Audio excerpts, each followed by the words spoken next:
Quand nous étions élèves, l'école était une institution avec des règles de conduite. Et la première règle d'une école digne de ce nom était la discipline. On ne badinait pas avec la discipline, parce que la discipline ne se marchandait pas. Nul ne pouvait s'en départir, et la repartie de l'insolence était le fouet, les piloris et le supplice des genoux sur cailloux. Parfois l'institutrice inspirée tirait les oreilles du cancre bleu avant de les percer avec ses ongles de tigresse. Quand nous étions élèves, l'école n'était pas un enclos de troupeaux bigarrés au comportement égaré. Il n'y avait pas de syndrome de Nagaré. Bien sûr, les nullards et les tocards étaient renvoyés sans brassard. Les impolis et autres colis encombrants étaient traités comme des déchets toxiques. Ils étaient vite éjectés du système, comme on éjecte le pus de la gangrène, comme on éjecte le ver du fruit. Quand j'étais élève, le maître était craint parce qu'il avait du cran et de l'autorité. On ne regardait pas un maître dans les yeux. On ne ripostait pas au coup du maître, aussi cruel fût-il, parce que l'apprentissage passait par la douleur, et la douleur ne faisait pas mal aux droits de l'homme. Elle était la sanction de l'échec. Quand nous étions élèves, nous lavions à tour de rôle les toilettes nauséabondes, nous balayions la cour de l'école à tour de rôle, nous plantions et arrosions les arbres, nous montions le drapeau à tour de rôle et chacun était pressé de se mettre au pied du grand mât pour entonner l'hymne national. Ah, le drapeau, symbole de la patrie, était plus qu'un morceau de tissu multicolore. Il était la raison d'être de tous et de chacun, parce qu'on pouvait laisser sa peau pour ce drapeau. On pouvait faire la peau à l'ennemi pour ce drapeau. Le drapeau pouvait immobiliser un passant aussi pressé fût-il. Même les morts intimaient à leur cortège de faire allégeance au drapeau avant de poursuivre leur ultime voyage. C'était un héritage, c'était une tradition, c'était une contrainte acceptée et partagée.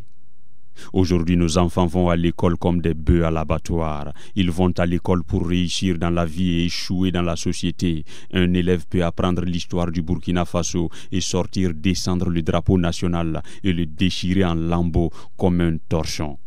Et il n'y a rien. Un élève peut insulter, menacer son enseignant et le pourchasser comme un rat jusqu'à son dernier retranchement. Et il n'y a rien. Il peut même dire son amertume à la télévision nationale avec des termes qui défient l'autorité et le bon sens. Pour un oui ou pour un non, un groupuscule d'élèves peut tenir tête à leurs enseignants et à l'administration et faire fermer toute une école pendant des mois et il n'y a rien.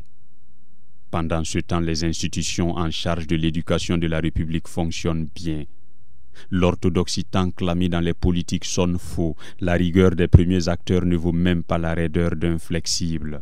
Dans les discours, on joue à l'autruche, on maquille la plaie. Pourtant, ça pue.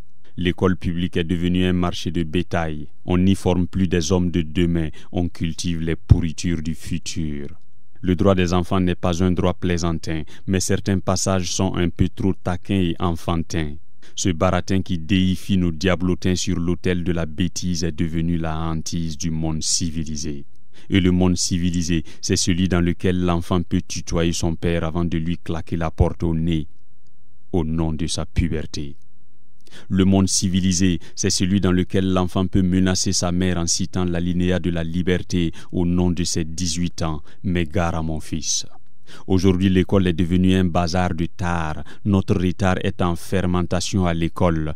Les prémices de nos échecs futurs sont à l'école. Nos enfants sont devenus des enfants de cœur de paroisse politique et politicienne. Un élève peut donner un ultimatum à son enseignant et marcher sur les pieds du conseil de discipline. À qui la faute?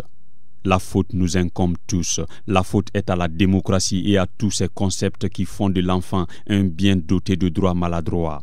La faute est à l'enseignant qui donne le cours en faisant la cour à la coquine morveuse de la première table. La faute est au professeur qui trinque à la table de la lanterne rouge de la classe et est prêt à sacrifier 5 points pour labourer le bas-fond de la pucelle en dentelle. La faute est aux parents insouciants qui n'ont aucun plan pour leurs enfants. La faute est aux dirigeants qui manquent de fermeté pour valider leur autorité. Notre école est une vaste cour de récréation. Malheureusement, il n'y a pas de carillonneur pour sonner la fin de la pagaille. Demain, nous serons dirigés par d'impénitents voyous diplômés sans aucune fibre patriotique, parce qu'ils n'ont jamais été programmés pour être des responsables. La problématique de notre école pose une réelle colle. Malgré le pactole des années folles, nous sommes toujours dans la camisole. On rafistole, on copie et on colle mal. On décolle comme on bricole, sans user de bémol. Notre école ne fait plus école.